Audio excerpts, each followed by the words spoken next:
because you mentioned being able to separate yourself from work enough to sort of stay sane and not get overwhelmed, and in order to not make work your entire life.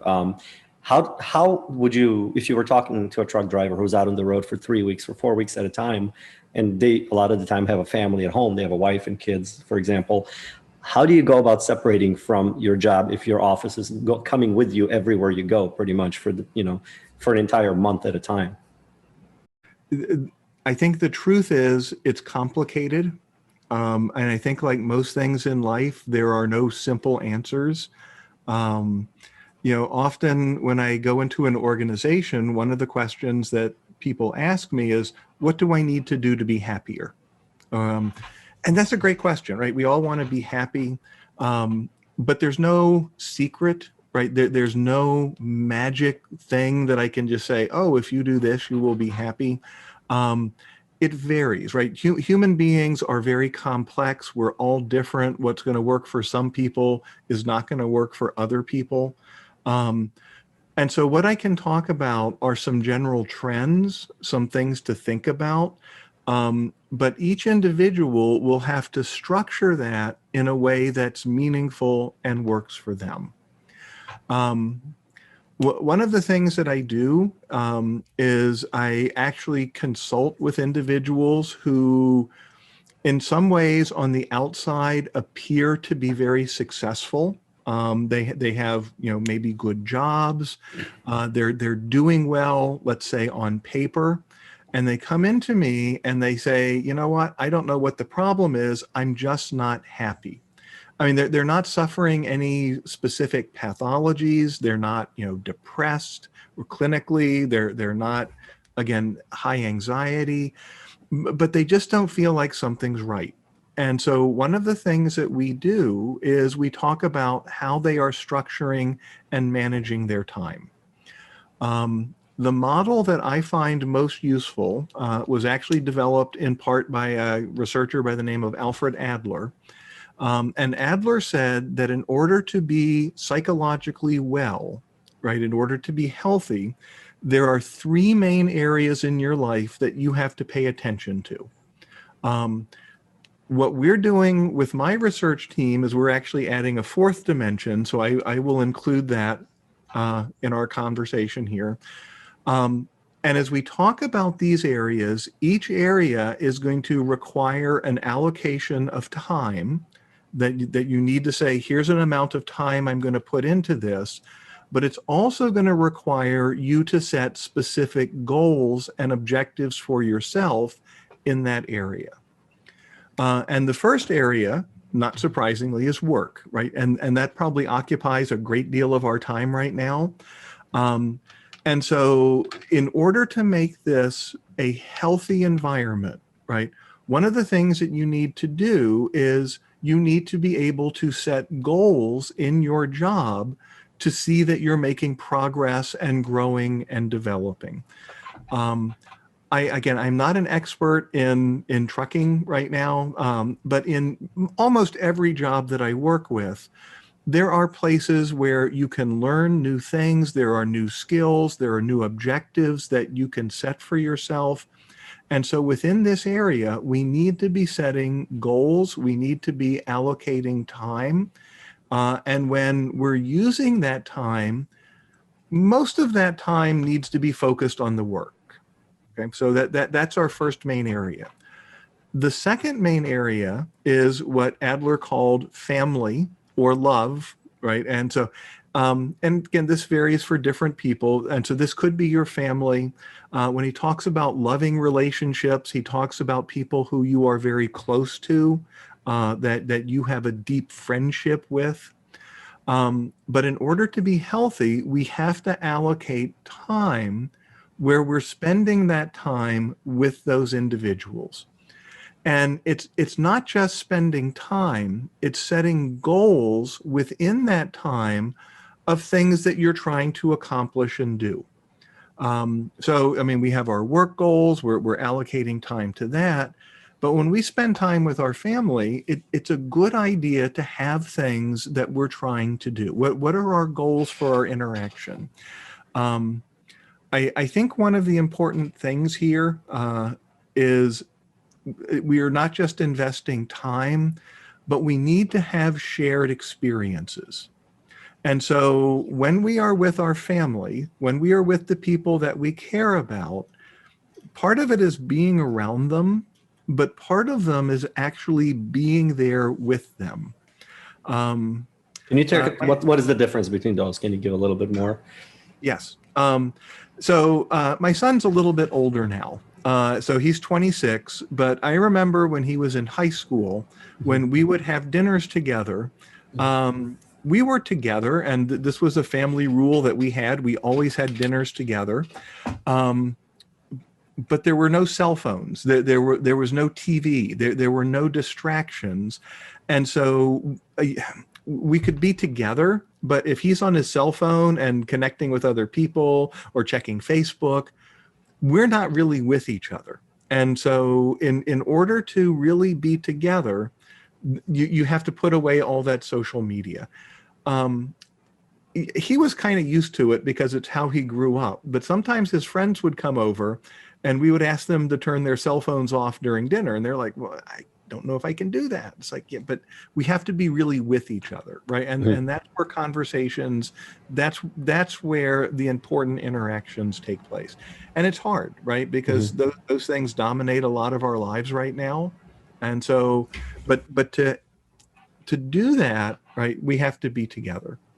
The third area for Adler was community.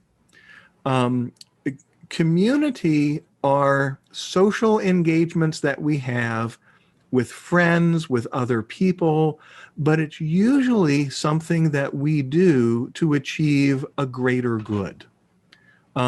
For example, for some people, it's faith-based communities, right? And so investing time in, going to your church, working with your faith, doing things like that, that's important.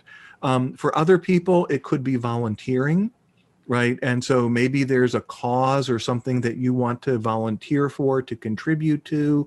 Again, for some people, it might be an activity, a bowling team, right? And so, but it's something that you cannot do on your own. And the big difference between work and community activities, work, you invest time and you get something direct from that time. So you spend time at work, you get a paycheck. For my students at college is their work. They invest in their studies, they get a grade. And so it's something tangible that rewards them. Community is where you're putting in time that has a cost for you. So again, you get stuff out of community, right? Hopefully you get a good feeling. You feel like you're having fun or doing something important. But usually community activities will cost you something, right? You pay to be on that team. You use that time to serve that volunteer organization. But what you get out of that is a sense of meaning and purpose in your life, that you're doing something that has a greater good to it. And the final area, and the one that my team and I are trying to incorporate, is a time just for self. And it's setting aside time and setting goals that, and selfish isn't the exact right word, but they really are focused on the things that fill you up, on the things that give you meaning. In order, right, and using this model, in order to be healthy, what you need over a period of time is to invest time and to set goals in each of these areas. How you do that is up to you, right? And so again, and it's going to be different for everyone. For example, in my life, right, I have work goals. I have, objectives that I'm trying to accomplish. Here's something new I'm learning. Here's a new class I'm going to be teaching, a new research project that I'm working on. And I have goals that I'm trying to achieve there that are important to me. I have family goals. My wife and I like to travel. We like to eat. And so when we're with each other, we say our goals are to try at least one new restaurant every month. right? And so that's a goal that we have. It kind of brings us together. It's kind of fun. I have community goals. Again, I work with a couple of volunteer agencies. I work with a rescue dog service. And so my goal is to put in a certain amount of hours every month, working, helping out the rescue dog service. Again, and so those are the kind of things that I like to do there. And my self time, I try to set aside time every day. For me, it's to exercise primarily with bike riding when the weather is nice. And if the weather's not nice, I'm training indoors for when the weather does get nice so I can go out on my bike rides. But this is a time where I'm alone, I'm out on a ride, and it gives me time to think and reflect and kind of remove myself from the hubbub of the general day to make sure that I'm doing the right things for myself. I'm thinking about the first point that you made, though, or the first out of those four, regarding, I'm not sure how did you phrase it, not perfecting work, but increasing efficiency, getting better at different things at work and so on. If I remember correctly, and correct me if I'm wrong, you used to work at a tobacco factory, right? I Yes, did. you did, right? I did. I remember you saying that, and again, correct me if I'm wrong, something about moving maybe in college, a box of tobacco from one side to another, something like that. And you said that tobacco that would fall onto the ground, they would take and make merits out of it. Is that right? Am I exactly right? Because I remember this. You are spot on. Oh my God. No, that. Philip Morris. Philip Morris. I would go into work and I would stand in my spot, and there were two machines. One would put the tobacco in one case, and I would move it over to another machine that would put it and roll it into cigarettes, and then 8 hours a day, 5 days a week. And Now, the reason I'm not just bringing it up for fun, I'm thinking about it in terms of that sounds a bit less involved than being a professional truck driver. But just like with truck drive, like there's a finite number of things you can do in that position. With truck driving, it's not the most creative type of thing. There's only a set amount of things you're going to do. There's a ceiling that's not always doesn't take very long to hit with a lot of these different tasks. So if you're a pretty clever guy and you're pretty driven and you're physically capable, you're likely to hit that, some of those ceilings or near ceilings, all these activities as a truck driver pretty quickly. And then where do you go from there? Where do you go for where does that improvement come? Where do you search for it? Boy, that's a great question. That's a tough question.